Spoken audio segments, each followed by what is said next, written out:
Ninde washobora urugo? Ubu sinashobora urugo. Ndi umuhungu ubyirutse neza, ndi umuhungu ukunzwe cyane, ndi umutunzi mfite amatuza.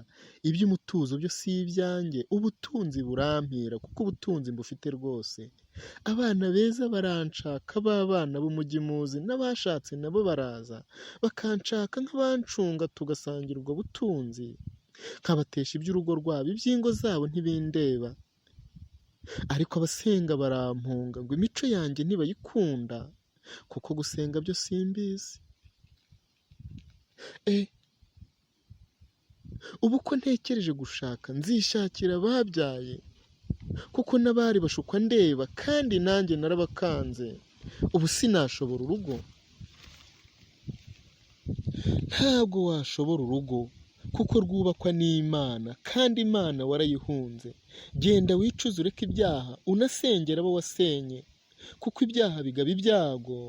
Utabyarira mu ibyo byaha, urubyaro ukaruhomba. Unatekereza ubutunzi k'ubw'isi bushira rwose, kereka Imana iyo yahabanje nibwo uzashobora urugo, ubwo ejo hawe hakaba heza. Ndi umuhungu urambye ku isi, ubusore bwanjye naraburiye, ariko narandagaye ndabizi, kuko ibyaha birandenze. Ndi umupfapfa mpfuye nabi. Urupfu mpfuye ni rubi rwose, kandi rungezeho mbireba. Ntazapfa nabi nkabura umpamba, bakampfunyapfunya kuko bumva. Reka nshake urugo nkireba, wenda nagarura ubumuntu. Ubwo sinashobora urugo. Ntabwo washobora urugo kuko ubumuntu warabutaye. Banza usenge ugaruke rwose, maze wicuze ureke ibyaha, kandi disubikire neza. Ubireke rwose ubeho unasenga, kuko ibyaha bitera ibyago. Ubone gutekereza gushaka, nibwo uzashobora urugo, ubwo ejo hawe hakaba heza. Ndi umugabo njye mbyiruye abana, inkumi zanjye abasore banjye. Mbashyira igipangu nkabafungirana uko mbyumva, nkabapangira uko njye mbyumva, nkabafuhira nkanafunga. Nyina yavuga nkamudiha, n'abana ubwo nkabahonda, maze ubwoba nkabubabika.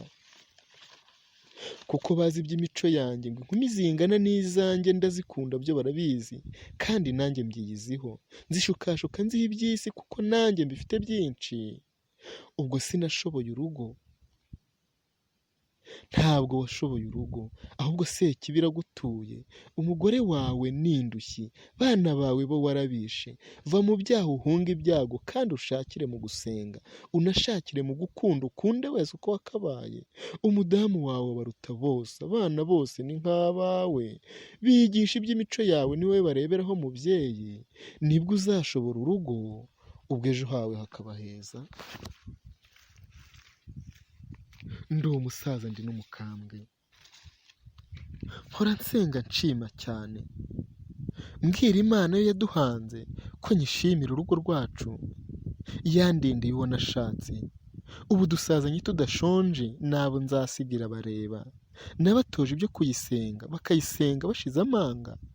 Burya iratwumva ibituri hafi, ni nayo yubaka izo ngo zacu.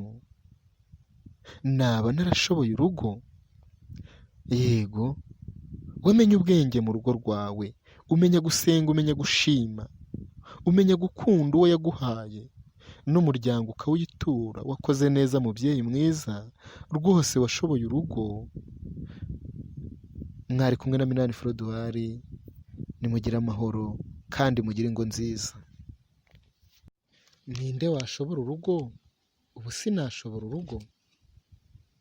Ndi umuhungu ubyirutse neza, ndi umuhungu ukunzwe cyane, ndi umutunzi mfite amatuza. Iby'umutuzo byo si ibyanjye, ubutunzi burampira kuko ubutunzi mbufite rwose.